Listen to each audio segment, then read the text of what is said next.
రాజ్యాంగం గురించి కేసీఆర్ సీఎం గా ఉన్నప్పుడు ఏమన్నారు? దానిపై స్పందించిన ఆర్ఎస్ ప్రవీణ్ కుమార్ అప్పుడేమన్నారు? బీఎస్పీ బీఆర్ఎస్ పొత్తు కుదిరాక ఆర్ఎస్పీ ఏమంటున్నారు? బీఆర్ఎస్ బీఎస్పీలు పొత్తులపై ఆ పార్టీల శ్రేణులు ఏమంటున్నారు? మరిన్ని వివరాల కోసం ఈ వీడియోను చివరి వరకు చూడండి. ముందుగా మా రాజకీయం ఛానల్ ను సబ్స్క్రైబ్ చేసుకోండి. తెలంగాణలో త్వరలోనే లోక్సభ ఎన్నికలు జరగనున్నాయి. దీంతో గెలిపే లక్ష్యంగా బరిలోకి దిగుతున్న పార్టీలు తమ బలం చాలక పొత్తులు కుదుర్చుకుంటున్నాయి. ఈ కోవలోనే బీఆర్ఎస్ బీఎస్పీ పార్టీలు పరస్పరం కలిసి పనిచేయాలని నిర్ణయించుకున్నాయి. అయితే మాజీ సీఎం కేసీఆర్, ఆర్ఎస్ ప్రవీణ్ కుమార్ ఇద్దరు భిన్నాభిప్రాయాలు, విభిన్న లక్ష్యాలు గలవారు. కానీ లోక్సభ ఎన్నికల్లో గెలిపే లక్ష్యంగా ఇద్దరూ ఒకటయ్యారు. దీంతో తెలంగాణ రాజకీయాలు మారిపోయాయి. మరోవైపు బీఎస్పీ శ్రేణులు, మద్దతుదారులు పొత్తును తప్పుబడుతున్నారు. సీట్లు, ఓట్ల కోసం కేసీఆర్ తో కలవడంపై భిన్నాభిప్రాయాలు వ్యక్తమవుతున్నాయి. నిన్నటి వరకు కేసీఆర్ పై నిప్పులు చెరిగిన ఆర్ఎస్ ప్రవీణ్ ఇప్పుడెలా కేసీఆర్ తో కలిసి పనిచేస్తారని ప్రశ్నిస్తున్నారు. దేశంలో రాజ్యాంగం, లౌకికత్వం ఆపదలో ఉన్నాయని ఆర్ఎస్ ప్రవీణ్ కుమార్ చెప్పుకొస్తున్నారు. మరోవైపు ఉన్న రాజ్యాంగాన్ని మార్చాల్సిందేనని గతంలో కేసీఆర్ సీఎం గా ఉన్నప్పుడు అన్నారు. అప్పటి కేసీఆర్ మాటలను ఆర్ఎస్ ప్రవీణ్ తీవ్రంగా ఖండించారు. కానీ ఇప్పుడు లోక్సభ ఎన్నికలు ఉన్నందున ఎట్టి పరిస్థితుల్లో ఎంపీగా గెలవాల్సిందేనన్న లక్ష్యంతో బీఎస్పీ బీఆర్ఎస్ లు పొత్తులో పోటీ చేస్తున్నాయంటున్నారు. బీఎస్పీ శ్రేణులు, సపోర్టర్లు అందరూ దీన్ని అర్థం చేసుకోవాల్సిందిగా ఆయన కోరడంపై సొంత పార్టీలోనే వ్యతిరేకత ఎదురవుతుంది.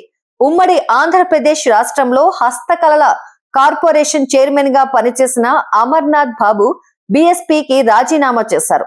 తాజా అసెంబ్లీ ఎన్నికల్లో బీఎస్పీ బోధన్ అభ్యర్థిగా ఆయన పోటీ చేశారు. బీఆర్ఎస్ బీఎస్పీ పొత్తుతో తాను పార్టీలో కొనసాగలేను అన్నారు. మరోవైపు బీఆర్ఎస్ నేతలు సైతం వ్యతిరేకిస్తున్నారు. కొమురం భీం జిల్లా చింతలమానేపల్లిలో ప్రజా ప్రతినిధులు గులాబీ పార్టీకి మూకుమ్మడిగా గుడ్ బై చెప్పేశారు.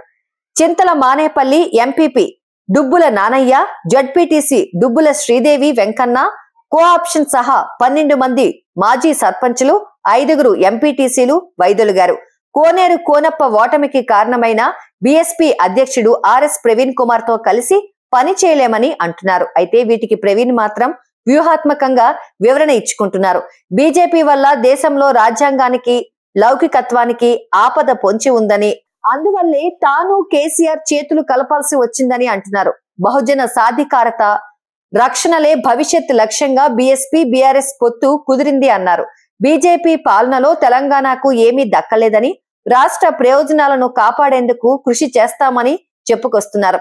బీజేపీ కాంగ్రెస్ రహస్య ఒప్పందంతో రాజ్యాంగాన్నే రద్దు చేయాలని కుట్రలు చేస్తున్నాయని సంచలన ఆరోపణలు చేశారు ఆర్ఎస్ ప్రవీణ్. అసెంబ్లీ ఎన్నికల్లో ఓటమి నిరుత్సాహపరిచిందని, అయితే పార్లమెంట్ ఎన్నికల్లో విజయం కోసం శ్రేణులు కృషి చేయాలి అంటున్నారు. ప్రస్తుత రాజకీయ పరిస్థితుల్లో పార్టీలు వ్యూహాలను మార్చుకోవడం సర్వసాధారణమే అని అంటున్నారు ఆర్ఎస్పీ. అధికారంలో ఉన్న, ప్రతిపక్షంలో ఉన్న పార్టీలన్నీ తమ ప్రస్థానంలో ఇతర పార్టీలతో పొత్తులు పెట్టుకుని ఎదిగినవేనని చెప్పారు. కూటమిగా ఏర్పడటం సరైందో కాదో గత రాజకీయ చరిత్ర నిరూపిస్తుంది అన్నారు. మరిన్ని విషయాలతో నెక్స్ట్ వీడియోలో కలుద్దాం ఫ్రెండ్స్. మా వీడియో మీకు నచ్చినట్టయితే లైక్ చేయండి, షేర్ చేయండి. మా రాజకీయ టీవీ ఛానల్ ని సబ్స్క్రైబ్ చేయండి ఫ్రెండ్స్.